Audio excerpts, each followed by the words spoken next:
122వ కీర్తన పాడుకొని దేవుని నామాన్ని ఘనపరుచుతాం. నీ సన్నిధి నిలుపు నాలో, నీ సన్నిధి నిలుపు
ఇశ్రాయేలు ప్రజలకు ఏ విధముగా అయితే ఆ సన్నిధి ముందుగా నడిచింది.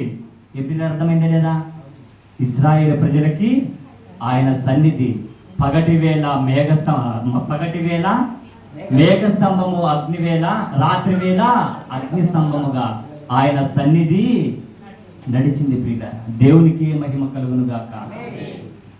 ఈ లోకములో యేసుక్రీస్తు ప్రభువారు ఆరోగ్యవంతుల కొరకు రాలేదు, నీతిమంతుల కొరకు రాలేదు, పరిశుద్ధుల కొరకు రాలేదు, న్యాయవంతుల కొరకు రాలేదు, శాస్త్రుల కొరకు రాలేదు, పరిసయ్యుల కొరకు రాలేదు, సద్దుకయ్యుల కొరకు రాలేదు. కానీ ఎవరి కొరకు వచ్చాడు ప్రియులారా? పాపుల కొరకు వచ్చాడు.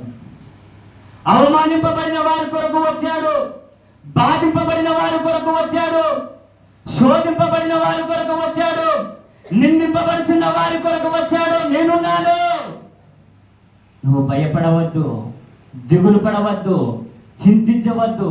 నీ చింత యావత్తు సమస్తము నా మీద వేయము అన్నాడా లేదా యేసుక్రీస్తు ప్రభువారు? నీ పనుల భారం మీద యావత్తు నా మీద వేయమన్నాడు యేసుక్రీస్తు ప్రభువారు. యేసుక్రీస్తు ప్రభువారు ఆరోగ్యవంతుల కొరకు రాలేదు, అనారోగ్యవంతుల కొరకే వచ్చానన్నాడు యేసుక్రీస్తు ప్రభువారు. నేను నీతిమంతుల కొరకు రాలేదు, ఈ లోకంలో అనీతిమంతులుగా, అన్యాయస్తులుగా, అబద్ధమాడే వారిగా జీవించే వారి కొరకే వచ్చాను. వారిని పరిశుద్ధపరచడంలో, వారిని నీతిమంతులుగా తీర్చిదిద్దడానికే ఈ లోకానికి వచ్చాను అన్నాడా లేదా పిల్లరా? పాపుల కొరకే వచ్చాను, పాపుల కొరకే నా ప్రాణాన్ని సిలువలో పెట్టాను. గొల్గొతా కొండపై అడ్డకర్రకు, నిలువ కొరకు, నీ కొరకే, నా కొరకే, నీతిమంతుల కొరకు కాదు.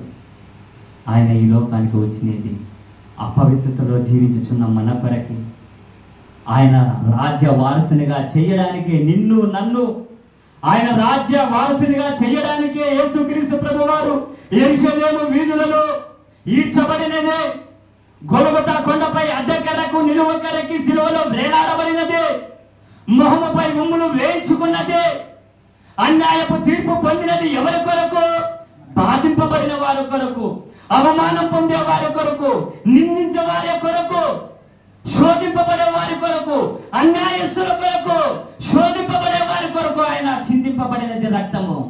నీతిమంతుల కొరకు కాదే, న్యాయవంతుల కొరకు కాదే, భాగ్యవంతుల కొరకు కాదే, ధనవంతుల కొరకు కాదే. ఈ లోకంలో ఏమున్నా లేకున్నా యేసునందే ఆనందించాలి.